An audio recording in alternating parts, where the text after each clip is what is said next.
Assalamualaikum warahmatullahi wabarakatuh. Perkenalkan, nama saya Indira Zakia Putri dari Program Studi Pendidikan Bahasa dan Sastra Indonesia, Universitas PGRI Yogyakarta. Pada kesempatan kali ini, saya akan menjawab pertanyaan ujian akhir semester dari mata kuliah Kependidikan Kewarganegaraan atau PKN. Langsung saja ke soal yang pertama. Selama Anda mengikuti mata kuliah pendidikan kewarganegaraan selama 1 semester ini, apa yang Anda ketahui lebih jauh tentang pendidikan kewarganegaraan? Kewarganegaraan atau PKN yang saya ketahui adalah bentuk pendidikan yang mengingatkan akan pentingnya nilai-nilai, hak dan kewajiban warga negara, supaya mereka menjadi warga negara yang berpikir tajam dalam hidup bermasyarakat dan negara. Pendidikan kewarganegaraan juga bertujuan untuk mempersiapkan warga negara agar mampu berpikir kritis dan bertindak demokratis. Melalui aktivitas menanamkan kesadaran kepada generasi baru bahwa demokrasi adalah bentuk kehidupan masyarakat yang paling menjamin hak-hak warga masyarakat. Kemudian ada soal yang kedua. Bagaimana pendapat Anda tentang pelaksanaan demokrasi di Indonesia hari ini? Apakah sudah ideal atau masih jauh dari harapan? Tentang hukum Indonesia saat ini sudah baik, tetapi untuk pelaksanaan belum berlangsung dengan baik dan efektif. Hukum di Indonesia belum tegas, terlihat dari kritik banyak dilontarkan oleh masyarakat bahwa hukum Indonesia hanya mengenal kekuasaan dan kekayaan. Kemenangan hanya akan berpihak kepada orang yang memiliki jabatan yang tinggi dan kekayaan. Sedangkan rakyat biasa yang tidak memiliki jabatan dan uang banyak hanya dapat berharap keadilan. Tetapi kenyataannya yang ada keadilan tidak berpihak kepada rakyat biasa. Sejauh ini hukum tidak hanya dilakukan semata-mata untuk keadilan atau menciptakan kedamaian di dalam negeri, tapi hukum malah digunakan untuk perdagangan, bahkan politik untuk mendapatkan kekuasaan. Pertanyaan ketiga, yaitu bagaimana menurut Anda untuk mencegah money politik dalam sistem pemilihan umum di Indonesia?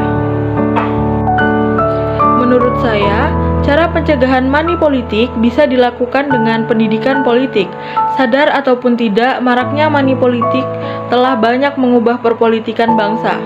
Maka pendidikan politik harus lebih tingkatkan lagi dan lebih dikembangkan lagi dengan cara memaksimalkan pendidikan yang ada di lembaga-lembaga politik seperti partai politik atau organisasi masyarakat. Bahkan instansi pendidikan seperti sekolah diharapkan mampu kembali menerapkan pola pendidikan yang baik untuk menyadarkan masyarakat tentang pentingnya politik dan mengubah budaya negatif seperti money politik dalam kehidupan politik rakyat Indonesia. Kemudian bisa juga dengan sosialisasi politik. Pendidikan dan sosialisasi politik adalah dua jurus yang diharapkan mampu menjadi senjata dalam memberantas praktek budaya money politik ini. Karena sosialisasi lebih terkhusus pada penyuluhan tentang sistem, budaya dan segala hal yang menyangkut politik. Maka diharapkannya sosialisasi politik dapat menjadi magnet untuk merubah budaya money politik yang sangat meresahkan dan sistem serta budaya politik bangsa semakin membaik. Pertanyaan nomor 4. Bagaimana pendapat Anda tentang komponen cadangan di Indonesia sebagai salah satu bentuk kewajiban bela negara bagi warga negara di Indonesia? Apakah hal tersebut sesuai dengan Indonesia sebagai negara demokrasi? Jawaban saya, komponen cadangan adalah sumber daya nasional yang telah disiapkan untuk dikerahkan melalui mobilisasi guna memperbesar dan memperkuat kekuatan dan kemampuan komponen utama.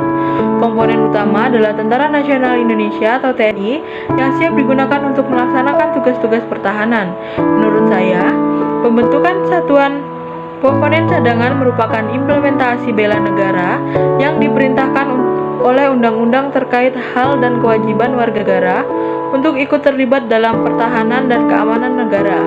Pembentukan komponen cadangan ini juga merupakan langkah dalam memperkuat pertahanan negara, khususnya TNI.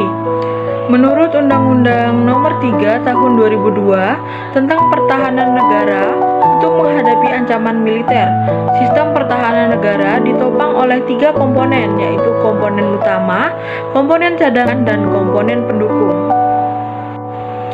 Selanjutnya, pertanyaan terakhir. terakhir yaitu bagaimana harapan Anda untuk calon presiden Indonesia pada tahun 2024 yang akan datang dan figur seperti apa yang dibutuhkan Indonesia 2024 nanti.